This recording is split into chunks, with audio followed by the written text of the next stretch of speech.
Hey, what's up guys? It is Rob and I'm back with another movie review.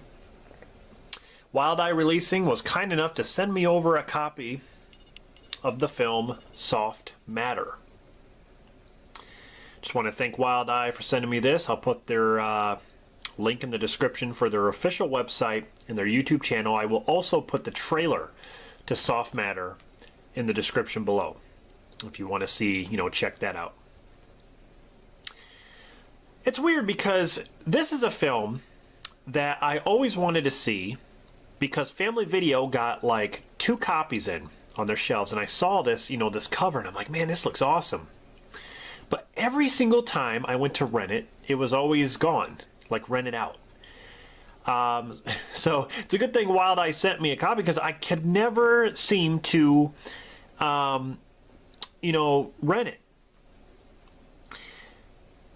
I really like this film. Is it the best Wild Eye Releasing that I've seen? No. But I did enjoy it for what it was. People are actually saying that this is a cross between Get Out and The Shape of Water, which is not, I don't think that's 100% accurate because,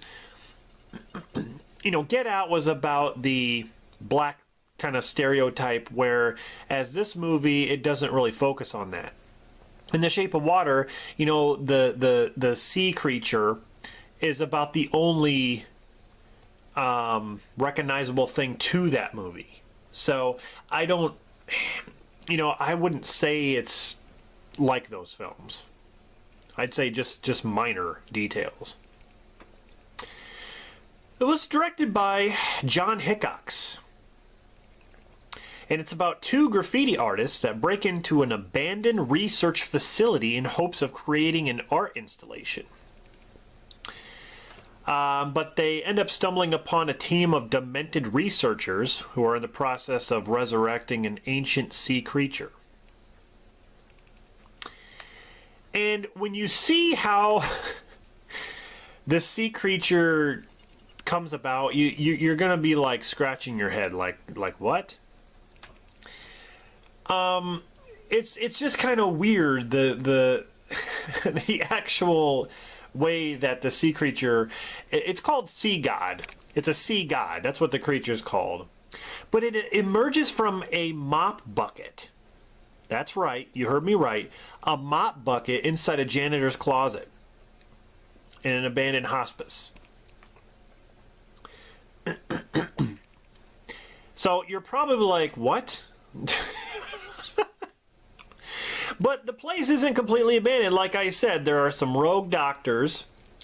I forgot their names. Grist and I don't remember how you, Kriegspiel, played by Hal Schneider and Mary Anzalone. And they're conducting experiments. And there's some patients there. They're trying to uncover the secret of immortality. But the result is they turn into hideous, deformed mutants.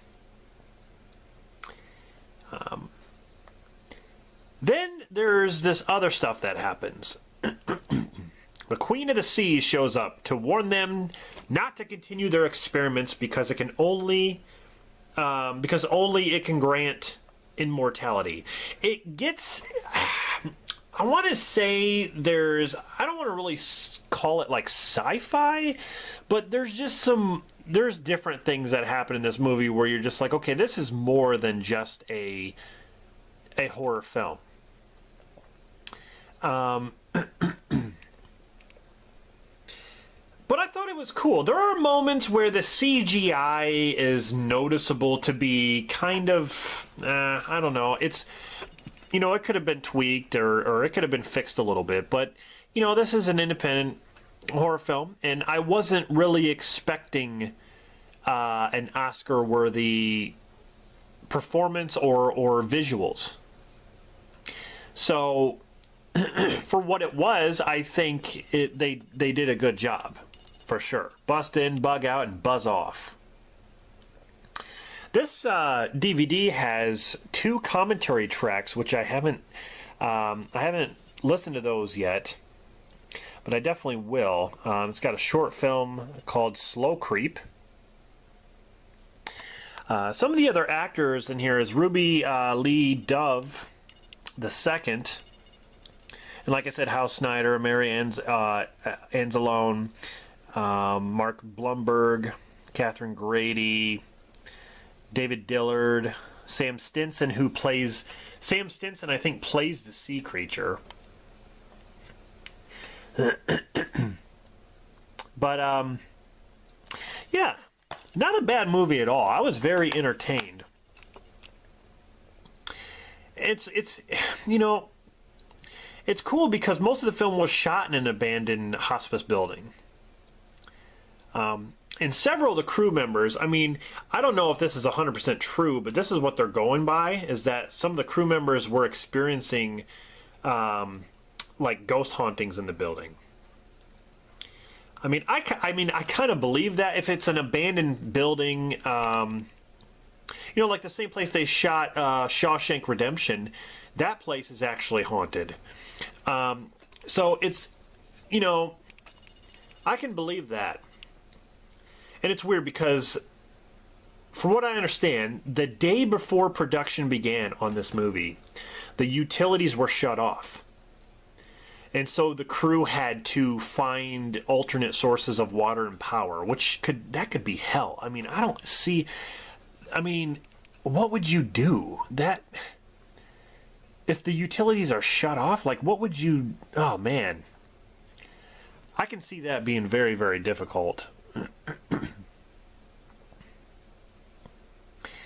But the movie, I thought, was original in its own way. And like I said, they're comparing it to Get Out and The Shape of Water. And I don't think that's a fair comparison, really.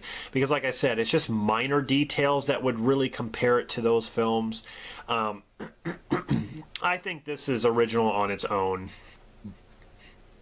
But like I said, there's just some things that you're just kind of scratching your head, like... you know, like I said, like when he emerges out of the janitor's bucket. It's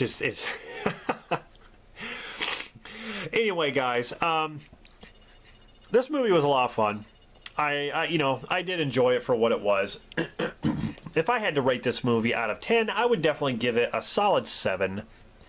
Not as good as some of the other Wild Eye releases that I've reviewed, because I really enjoyed Dead House. Sleepless Nights I really enjoyed.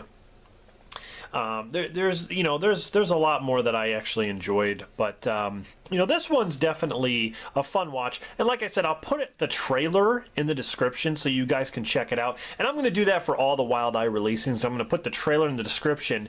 And some of the Wild Eye reviews that I have up, I'll definitely go back there and put the trailers for those in the description too, just in case you're curious on the movie that you're going to be watching, or if you're interested in watching it.